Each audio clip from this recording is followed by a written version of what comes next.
अल्हम्दुलिल्लाह अल्हम्दुलिल्लाहि नहमदुहु व नस्तईनुहु व नस्तगफिरुह व नु'मिनु बिही व नतवक्कलु अलैहि व नऊज़ु बिल्लाहि मिन शुरुरि अनफुसिना व मिन सय्यिआति अअमालिना मन यहदिहिल्लाहु फला मुदिल्ल लहु व मन युद्लिलहु फला हादिय लहु वअशहदु अल्ला इलाहा इल्लल्लाह वहदहु ला शरीका लहु वअशहदु अन्ना मुहम्मदन अब्दुहु व रसूलुहु अम्मा बाद फ़इन्नल हदीस किताबुल्लाह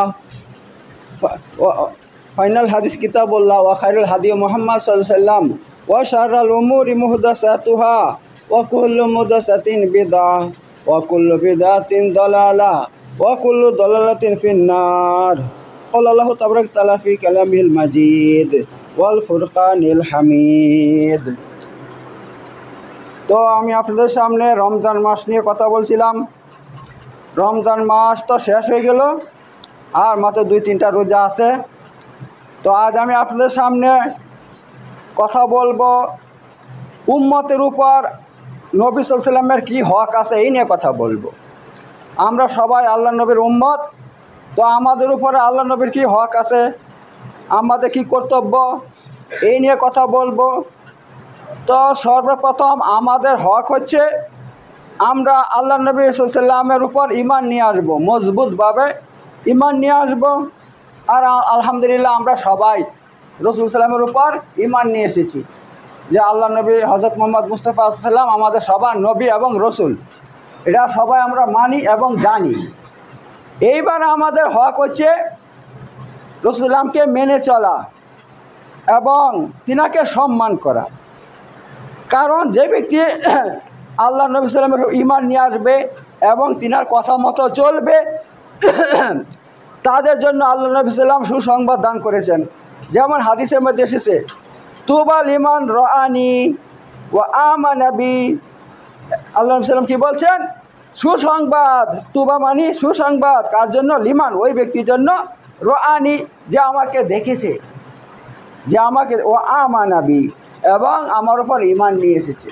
দেখতে পেলেন আল্লাহ নবী সাল্লাম এখানে সুসংবাদ একবার দিয়েছেন, শুধু যে আমাকে দেখেছে তার জন্য একটা সুসংবাদ। আর সামনে কি বলছেন?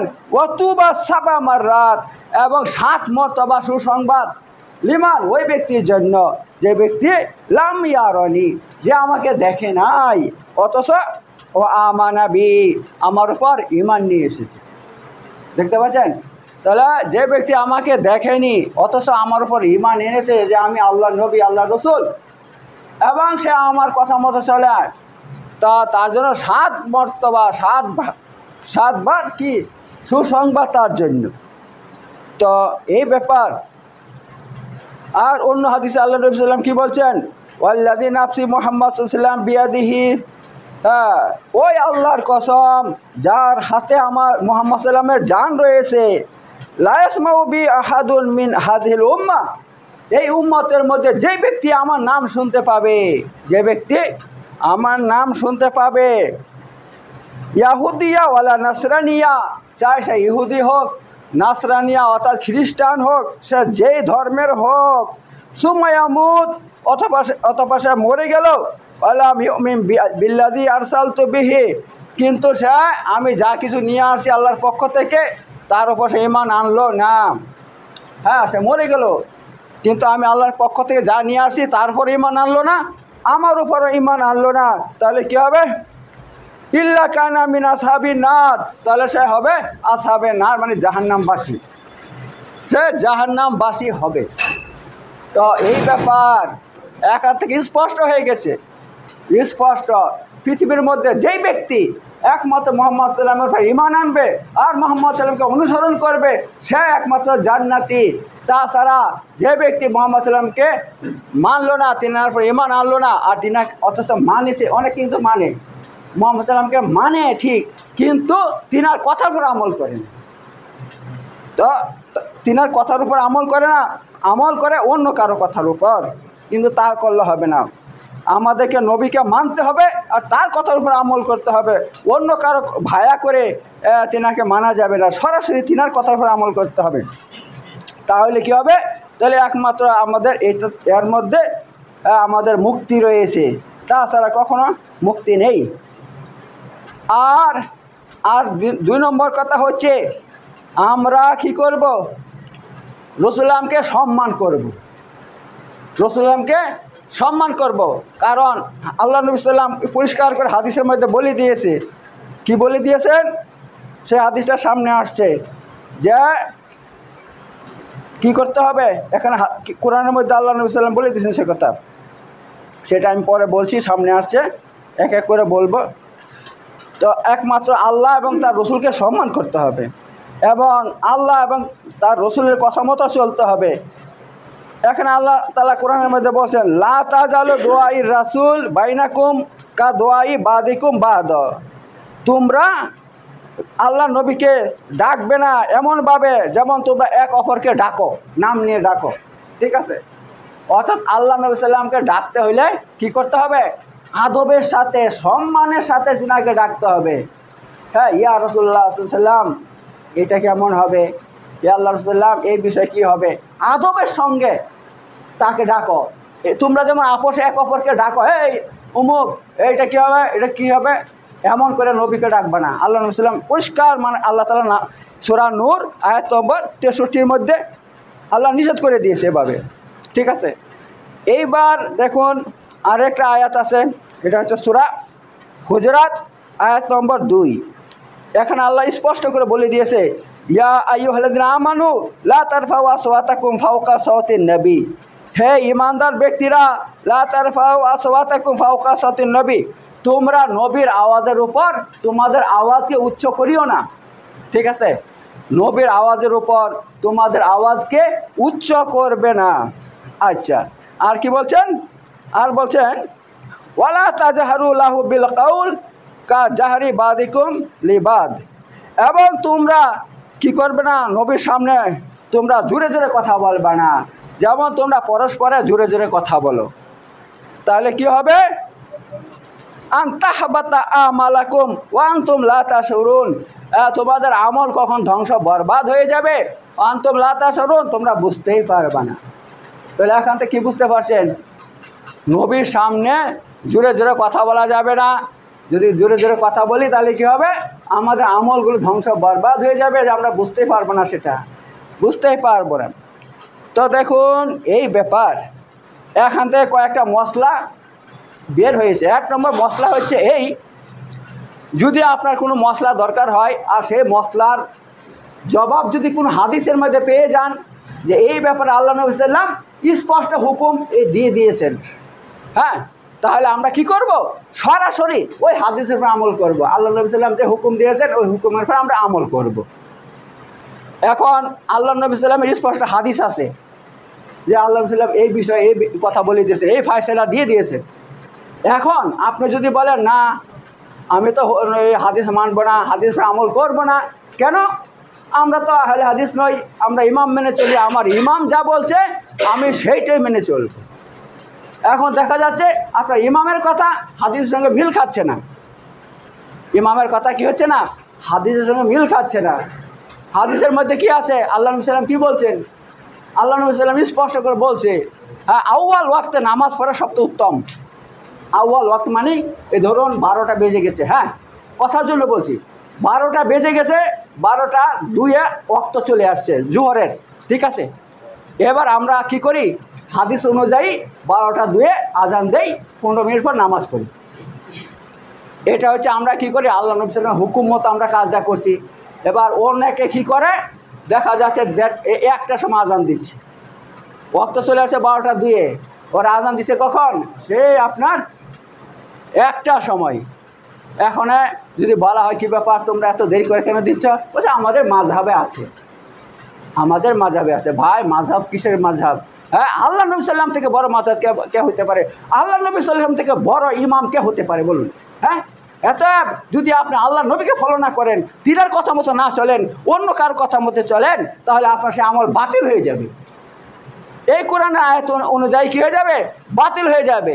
এত আমাদেরকে যা করতে হবে আল্লাহর নবীর হুকুম মতো আমাদেরকে করতে হবে। তিনার ফয়সালা থাকলে সেই ফয়সালাকে মেনে নিতে হবে। তিনার ফয়সালা মতো আমাদেরকে চলতে হবে। আমরা আল্লাহ নবীকে বাদ দিয়ে অন্য কারো কথা এবং মতের উপর আমরা চলবো না, যদি সত্যিকার ইমানদার হন। আর এইভাবে যারা চলবে ইনশাআল্লাহ 100% গ্যারান্টি তারা জান্নাতি, তারা মরবে সুদা জান্নাতের মধ্যে চলে যাবে। আর যারা আল্লাহ নবীকে বাদ দিয়ে অন্য কাউকে মানবে, যে কথা আল্লাহ নবীর কথার সাথে মিল খাচ্ছে না, তাহলে তাদের কী হবে আল্লাহ জানে সেটা কি। আমি এ হলো একটা মশলা বার করলাম। আর 2 নম্বর হচ্ছে এই আয়াতটা কখন নাজিল হয়েছে, কখন নাজিল হয়েছে দেখেন।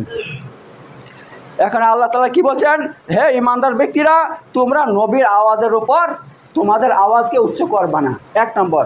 2 নম্বর, তোমরা যেমন নিজেদের মধ্যে জোরে জোরে কথা বলো, নবীর সামনে এমন জোরে জোরে কথা বলবে না। তো এই আয়াতটা কখন নাজিল হয়েছে জানেন? নাজিল হয়েছে আপনার এই আয়াত নাজিল হওয়ার আব্দুল্লাহ ইবনে জুবাইর বলছেন, আব্দুল্লাহ ইবনে জুবাইর এই হাদিসের মধ্যে বলছেন যে একবার কী করলো, বনু তামিমের একটা কাফেলা চলে এলো আল্লাহ নবী ইসলামের কাছে। কাফেলা মানে কি জানেন তো? এক দল লোক তারা নতুন ইসলাম গ্রহণ করেছে। হ্যাঁ, এক দল, অনেকগুলো মানুষ ইসলাম গ্রহণ করে তারা আল্লাহ নবী সাল্লামের সামনে এলো। এইবার আবু বকর কি বলছেন? আবু বকর বলছেন, হে আল্লাহ নবী সাল্লাম, আপনি কি করেন, কাকাবির মাবাদকে তাদের আমির বানিয়ে দেন। অর্থাৎ কাকাবিন মাবাদ কি করবে, তাদেরকে দেখাশোনা করবে এবং তাদেরকে ইসলাম শিক্ষা দিবে, হ্যাঁ, পরিচালনা করবে, আমির বানিয়ে দেন এদের। এইবার আবু বকর যখন এই কথা বলল, হয়তো উমর কি বললেন, না না না না, হে আল্লাহ নবী সাল্লাম, আপনি আকরা বিন হাবিসকে তাদের আমির বানিয়ে দেন। এই কথা যখন বলল উমর, আবু বকর কী করলো, রেগে গেল। রেগে বলল, আচ্ছা আপনি আমার বিরোধিতা করছেন, আপনি আমার বিরোধিতা করছেন। উমর বলছে, না আমি আপনার বিরোধিতা করি নাই, না আপনি আমার বিরোধিতা করছেন। এই এক কথা দুই কথা বলতে বলতে দুজনের মধ্যে বিরাট ঝগড়া লেগে যায়। এমন ঝগড়া লেগে যায় যে আল্লাহ নবী সাল্লাম সামনে বসে আছে, কিন্তু আল্লাহ নবী সাল্লামকে তারা খেয়ালই করে নাই। আর চিৎকার চেঁচামেচি এমন শুরু হয়ে গেছে। তখন জিবরাইল আলাইহিস সালাম এই আয়াত নিয়ে নাজিল হয়। এই আয়াত নিয়ে কী করে নাজিল হয়, এবং এই আয়াতের মধ্যে স্পষ্ট করে বলে দিচ্ছে, হে ইমানদার ব্যক্তিরা, তোমরা নবীর আওয়াজের সামনে তোমাদের আওয়াজকে উচ্চ করবে না। আর তোমরা যেমন নিজেদের মধ্যে জোরে জোরে কথা বলো, নবীর সামনে জোরে জোরে কথা বলবে না। তাহলে কি হবে, আনতাহাবাতা আমালাকুম ওয়া আনতুম লা তাশউরুন, যে তোমাদের আমল কখন আল্লাহ ধ্বংস করে দিবে তোমরা বুঝতেই পারবে না। আর আমল যদি ধ্বংস হয়ে যায় তাহলে ওই ব্যক্তি কী হবে, আখিরাতে কোনো জান্নাত পাবে না, জান্নাত পাবে না। কারণ সে যত ইমানদার হোক, আপনাকে আল্লাহ জান্নাত দিবে আপনার আমলের বদলে। যদি আপনার আমল থাকে তাহলে আমলের বদলে আপনি জান্নাত পাবেন, আমল না থাকলে জান্নাত পাওয়া যাবে না। এতএব এ আয়াত যখন নাজিল হয় তখন হযরত উমর রাদিয়াল্লাহু আনহু কী হয়ে যায়, আল্লাহ নবী সাল্লাল্লাহু আলাইহি ওয়াসাল্লামের সামনে আর জীবনে কোনো দিন মানে উঁচু আওয়াজে কথা বলে নাই।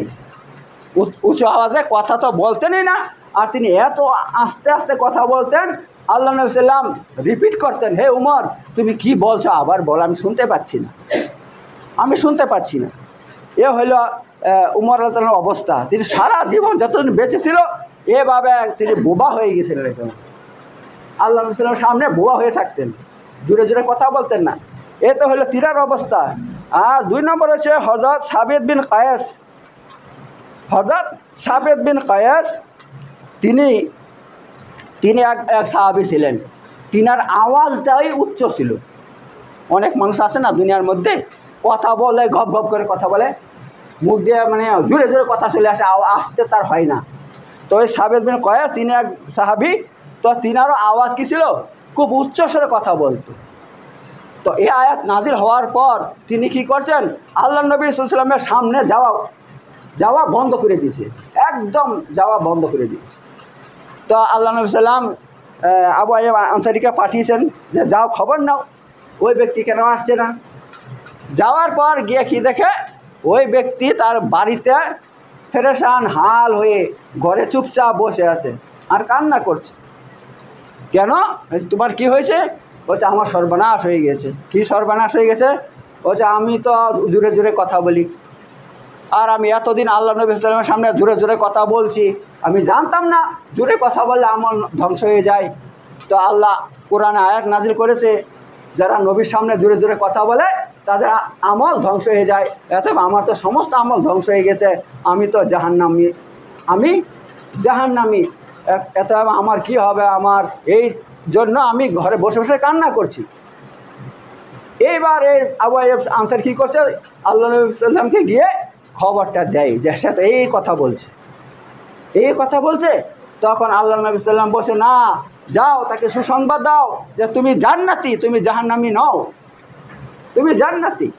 কারণ হ্যাঁ, সে তো আল্লাহ নবী সাল্লামের উপর ঈমান নিয়ে এসেছে, আর কি করেছে, প্রতিটা আমল এবং কথা মেনে চলছে, অর্থাৎ আল্লাহ নবী সাল্লামের কথা মেনে আমল করে, সব কিছু করে, এত সে জান্নাতি, গিয়ে বলে দাও। এবার তিনি এসে যখন তাকে সুসংবাদ দিল যে হে সাবেদ বিন কায়েস, তুমি তো জান্নাতি, আল্লাহ নবী সাল্লাম তোমাকে জান্নাতি বলে দিয়েছে। যখন এই কথা বলল তখন খুশি হয়েছে, খুশি হয়ে তারপরে গিয়ে আল্লাহ নবী সাল্লামের সঙ্গে দেখা করলো। তো দেখতে পাচ্ছেন আপনারা, ওরা কতটুকভাবে সম্মান করতো আল্লাহ নবী সাল্লামকে, সাহাবায়ে কেরাম কত সম্মান করতো, যে যদি একটা ভুল বুঝতে পারতো যে আমি আল্লাহ নবী সাল্লামের সামনে এই ভুলটা করেছি, সারা জীবনের জন্য তারা কি বোবা হয়ে যেত, সে ভুলটা দ্বিতীয়বার করতো। এই হচ্ছে সম্মান, আল্লাহ নবী সাল্লামকে সম্মান করা, এই হচ্ছে তরিকা। কিন্তু আজ আমরা কি মুসলমান হয়ে গেছি, আমাদের সামনে যদি 1000টা হাদিস আছে আল্লাহ নবী সাল্লামের, আমরা হাদিসকে মানি না, বলছে না আমরা ওই হাদিস মানব না, তো আমরা ওই যাকে মানি ইমাম মানি, ইমাম যা বলবে সেইটা, ইমাম যে বলবে সেইটা আমরা মেনে চলবো, আমরা হাদিস মানব না। তো ভাই একবার বুঝো না আমাদের ইমান কতটুকু দুর্বল হয়ে গেছে। হ্যাঁ, ইসলামের মধ্যে আল্লাহ এবং তার রসুল ছাড়া অন্য কাউকে মানা যাবে না, এভাবে নবী রসুলের মতন মানা যাবে না। সেটা যদি এভাবে মেনে আমল করি তাহলে আমাদের আমল সমস্ত বরবাদ হয়ে যাবে, ধ্বংস বরবাদ হয়ে যাবে, 1 নম্বর। আর 2 নম্বর, রসুল্লামকে বাদ দিয়ে অন্য কাউকে মানা, এটা হচ্ছে বেদাত, এটা বেদাত।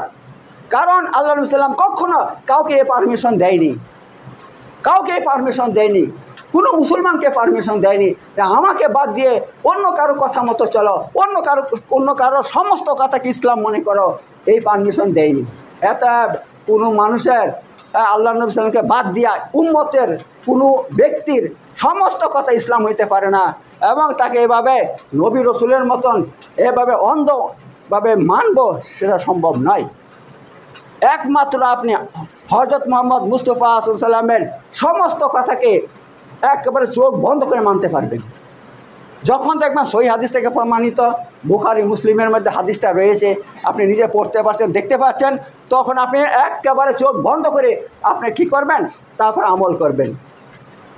একমাত্র এই পদ্ধতি ছাড়া আপনি যদি অন্য কোনো কিতাবের মধ্যে কোনো মশলা পান, সে মশলা কোথায় থেকে লেখছে তার কোনো দলিল নাই, প্রমাণ নাই।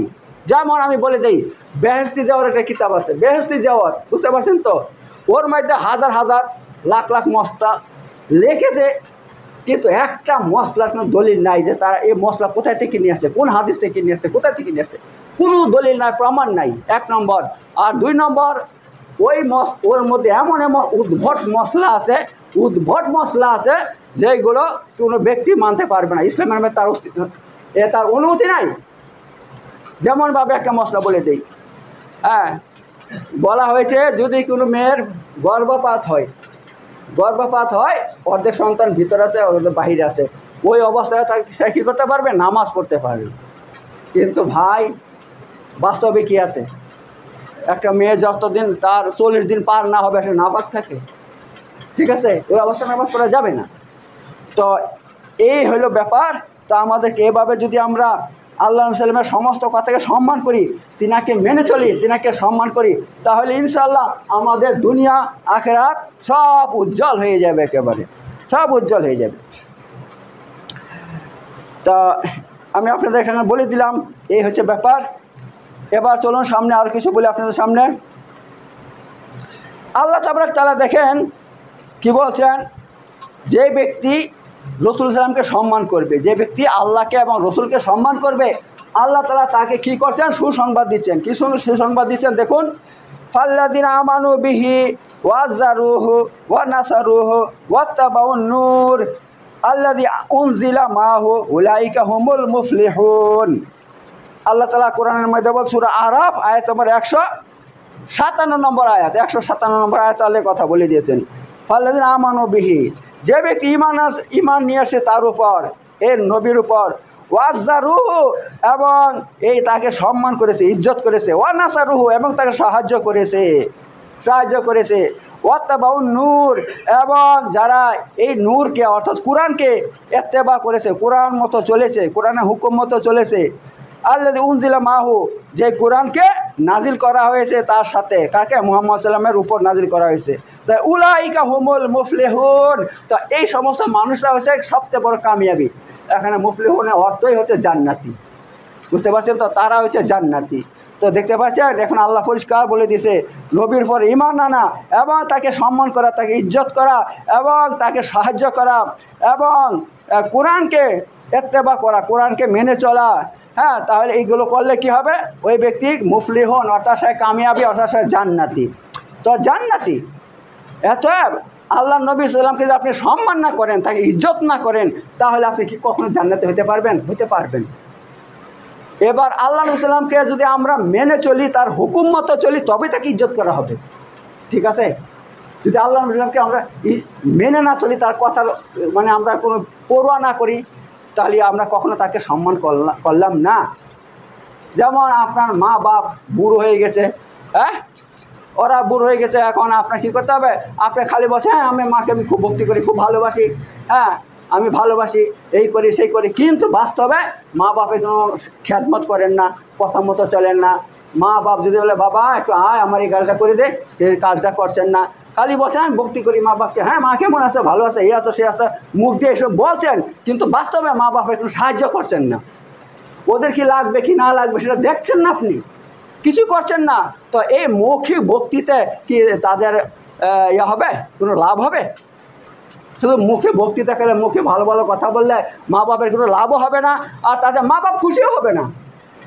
মা বাপ তো দেখবে যে শুধু মুখে বক্তৃতা খায়, কিন্তু বাস্তবে সে আমাকে সাহায্য করে না, আমার কি লাগবে কি লাগবে না, আমাকে দিচ্ছে না, কিনে দিচ্ছে না, আমার একটু ভালো মন্দ খেতে মন চাচ্ছে আমাকে দিচ্ছে না, আমার কাপড় ছিঁড়ে গেছে কাপড় কিনে দিচ্ছে না, হ্যাঁ খালি মুখে দেখায়, ভক্তি দেখায়, ওই ভক্তিতে কিছু হবে? কিচ্ছু লাভ হবে না। তেমনইভাবে আমাদের মুসলমানদের মধ্যে কিছু মুসলমান আছে, বেদাতি মুসলমান, কবর পূজারী মুসলমান, ওর আল্লাহ নবী সাল্লামের নাম শুনলে বিশাল ভক্তি, ওদের এত ভক্তি দেখাবে, সে ভক্তি শেষ নাই, কিন্তু বাস্তবে বলেন তুমি আল্লাহ নবী সাল্লামের কথা মতো চলো, হ্যাঁ তুমি যে নামাজ পড়ছো সে নামাজটা যেভাবে মুহাম্মদ সাল্লাম নামাজটা পড়ছো সেভাবে পড়ো, কখনো পড়বে। আল্লাহ সাল্লাম কীভাবে নামাজ পড়ছে, নামাজ পড়ার মধ্যে আমাদের কি আছে? আছে রফাদাইন, আছে আপনার জোরে আমিন বলা আছে। আপনি এগুলো পড়েন, বলো আপনাদেরকে কি বলবে? বলবে ওরা হচ্ছে আপনার কাফের, নাউজুবিল্লাহ। হ্যাঁ, ফেসবুকের মধ্যে প্রতিদিন একটা শয়তান আপনার আহলে হাদিসদের বিরুদ্ধে প্রতিদিন পোস্ট করছে, আর আহলে হাদিসদেরকে কথায় কথায় কাফের কাফের কাফের বলছে। তা আমি কয়েকটা জবাব দিয়েছিলাম, খবিশের বাচ্চা সে কখনো মানে সঙ্গে সঙ্গে আমার জবাবটা ডিলিট করে দিয়েছি।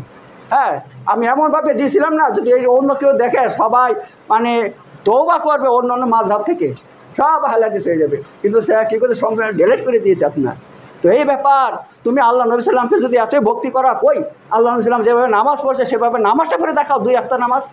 হ্যাঁ, আল্লাহ নবী সাল্লাম যে নামাজ পড়ছে হাদিস থেকে প্রমাণিত, বুখারী মুসলিমের মধ্যে সে হাদিস রয়েছে। তিনি রফাদান করতেন, তিনি জোরে আমিন বলতেন, হ্যাঁ ধীরে স্থিরে নামাজ পড়তেন, আর তোমরা সব উল্টো করছো। তো এভাবে তারপর বলছে আমরা নবীর সবচেয়ে বড় ভক্ত, নবীকে মানি, নবীকে ইজ্জত করি।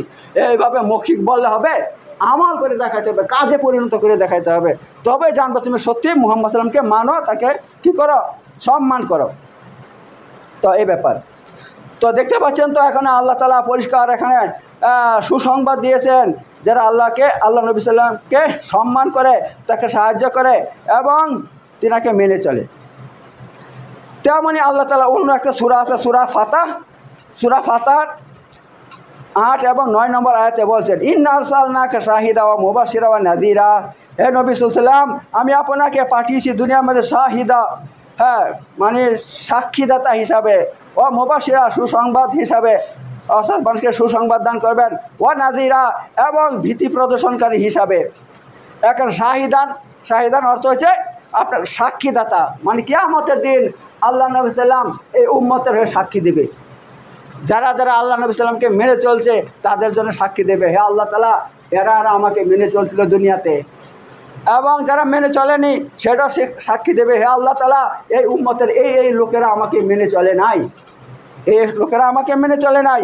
এত যারা মেনে চলেছে ও মুবাশিরা তাদেরকে সুসংবাদ দান করবেন আল্লাহ নবী সাল্লাম, তারা জান্নাতি। তো এই ব্যাপার লিতুমিনু বিল্লাহি ওয়া রাসূলিহি ওয়া তুআযিরু ওয়া তুআক্কিরু ওয়া তুসাব্বিহু বুকরাতা ওয়া আসিলা। তো এখন আল্লাহ তাআলা পরিষ্কার বলে দিছে যে তোমরা কি করো, তোমরা ঈমান আল্লাহর উপর, ও রাসূলি তার রাসূলের উপর, ও তুআযিরুহু এবং তোমরা রাসূলকে কি করো, ইজ্জত করো, ও তুআক্কিরুহু এবং তাকে আদব করো, ও তুসাব্বিহু বুকরাতা ওয়া আসিলা এবং সকাল সন্ধ্যা আল্লাহ তাআলার কি করো, তাসবিহ পাঠ করো। এই কাজগুলো করো, তাহলে কি হবে, আল্লাহ সুসংবাদ দিয়ে দিছে তোমাদেরকে, তোমরা জান্নাতে চলে যাবে ইনশাআল্লাহ। তো এখান থেকে পরিষ্কার হয়ে গিয়েছে যে সাহাবায়ে কেরাম আল্লাহ নবী সাল্লাল্লাহু আলাইহি ওয়াসাল্লামকে সব থেকে বেশি ভালোবাসতেন, সব থেকে বেশি তিনার ইজ্জত করতেন, সব থেকে বেশি আদব করতেন এবং তিনার প্রতিটা কথা একেবারে মানে মাথা পেতে মেনে চলতেন।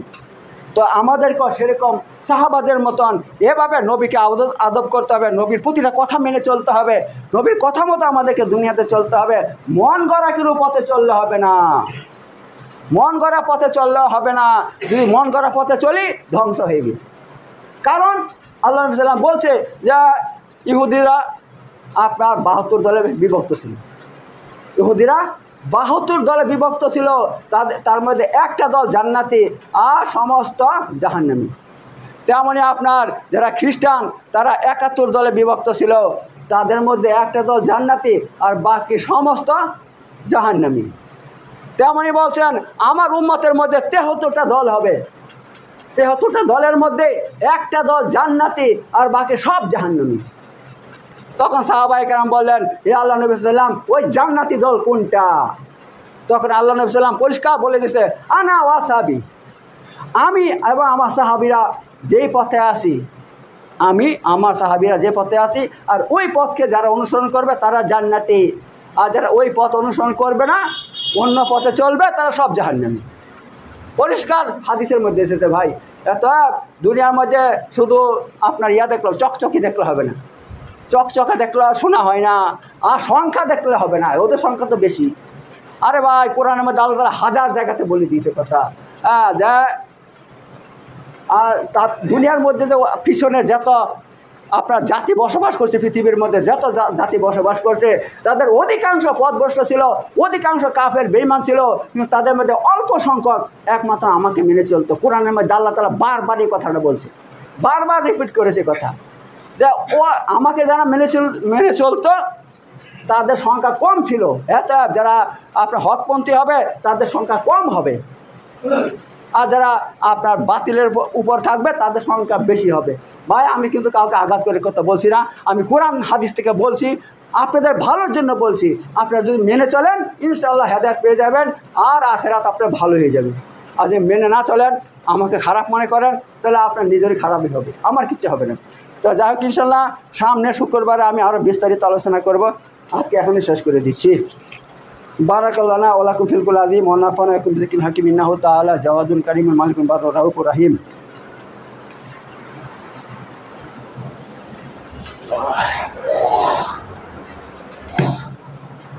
ওয়া আখির দাওয়ানা আলহামদুলিল্লাহি রাব্বিল আলামিন।